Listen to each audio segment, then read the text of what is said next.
हरियाणा सरकार एक बार फिर से जनभागीदारी की मिसाल पेश कर रही है। मुख्यमंत्री नायब सिंह सैनी के नेतृत्व में तैयार हो रहा बजट सिर्फ आंकड़ों का दस्तावेज नहीं बल्कि जनता की आवाज का प्रतिबिंब बनता जा रहा है। हरियाणा सरकार प्रदेश को नई ऊंचाइयों की ओर ले जाने के लिए दृढ़ संकल्पित नजर आ रही है। इसी के साथ ही सीएम सैनी ने उचाना में करोड़ों रुपए की विकास परियोजनाओं का उद्घाटन और शिलान्यास भी किया। आइए रिपोर्ट देखते हैं।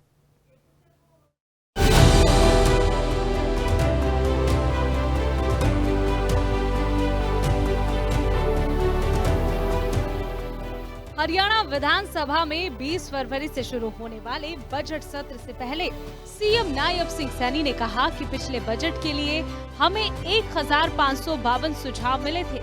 इसमें से हरियाणा सरकार ने 706 सुझाव को बजट में शामिल किया है। तब लोगों को लगा कि ये तो सरकार का नहीं बल्कि हमारा ही बजट है, ऐसा सीएम नायब सिंह सैनी ने कहा। ऐसा इसीलिए क्योंकि हरियाणा सरकार ने सुझावों के आधार पर ही बजट को बनाया है। 2025 और 2026 के बजट के लिए प्रक्रिया जारी है। सीएम ने कहा कि उन्होंने हर अलग अलग वर्गों के साथ 13 दौर की बैठकें की है।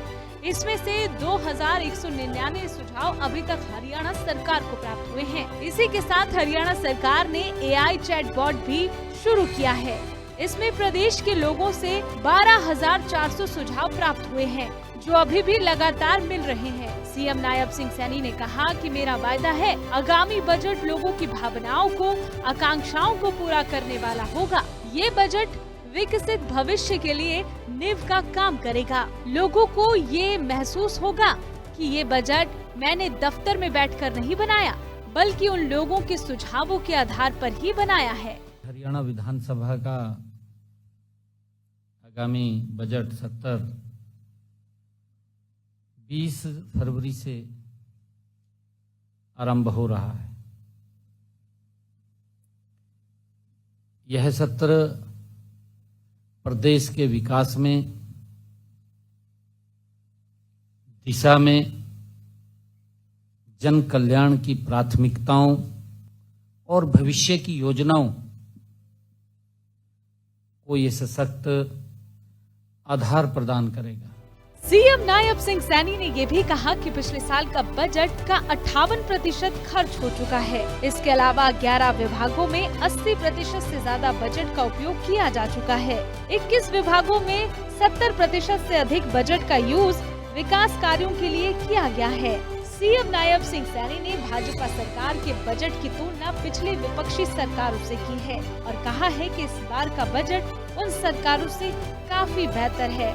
इसी के साथ बात करें 18 फरवरी को तो सीएम नायब सिंह सैनी ने यहाँ पर 18 फरवरी को पहली बार बांगर की धरती पर राजनीतिक सभा को संबोधित किया और इस दौरान 103 करोड़ 30 लाख 84 हजार रुपए की 5 विकास परियोजनाओं का उद्घाटन और शिलान्यास सीएम ने किया है। मुख्यमंत्री नायब सिंह सैनी हेलीकॉप्टर से उचाना पहुंचे। यहां लोगों ने फूल मालाओं के साथ उनका जोरदार स्वागत किया। उचाना रैली में मंच पर डिप्टी स्पीकर डॉक्टर कृष्ण मेधा, कैबिनेट मंत्री कृष्ण बेदी भी मौजूद रहे। उचाना विधायक अत्रि ने राम दरबार भेंट कर सीएम नायब सिंह सैनी का स्वागत किया। रैली में बोलते हुए मुख्यमंत्री नायब सिंह सैनी ने कहा कि कांग्रेस की ना नीयत है और ना कोई नीति है। उनके नेतृत्व को विश्व अच्छे से जानता है। हजम कैसे हो, क्योंकि इनकी करने की नीति नहीं रहती, इनकी नीयत भी नहीं रहती। नेतृत्व को तो पूरा विश्व जानता है।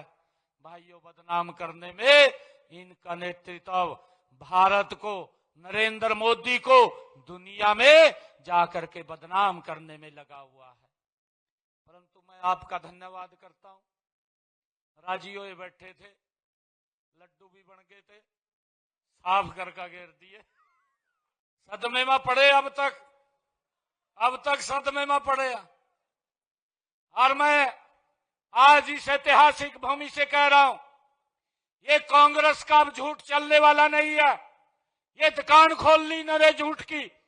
सुबह उठते हैं, सुबह उठ करके झूठ पसोरना शुरू कर देते हैं, झूठ बोलना शुरू कर देते हैं। मुख्यमंत्री नायब सिंह सैनी ने बुढ़ापा पेंशन को लेकर भी कांग्रेस पर निशाना साधा और कहा कि कांग्रेस ने लोगों को बहकाने का काम किया। सीएम ने कहा कि उचाना की भूमि को लंबे समय से अनदेखा किया गया, केवल और केवल वोट के लिए इस्तेमाल किया गया। यहाँ के लोगों की जरूरतों और आवश्यकताओं को नजरअंदाज किया गया। सीएम ने कहा कि थुआ के मोगा नंबर 3600 एल बधाना माइनर को पक्का करवाने के लिए 75 लाख जारी करने की मैं बात कर रहा हूँ। उचाना विधानसभा के 6 जलघरों की रिमॉडलिंग और रिहैबिलिटेशन करवाई जाएगी, ऐसा सीएम ने कहा। इस पर 3 करोड़ 72 लाख रुपए खर्च किया जाएगा। प्राथमिक स्वास्थ्य केंद्र घोगड़िया के नए भवन का निर्माण भी हरियाणा सरकार द्वारा करवाया जाएगा। Bureau report living.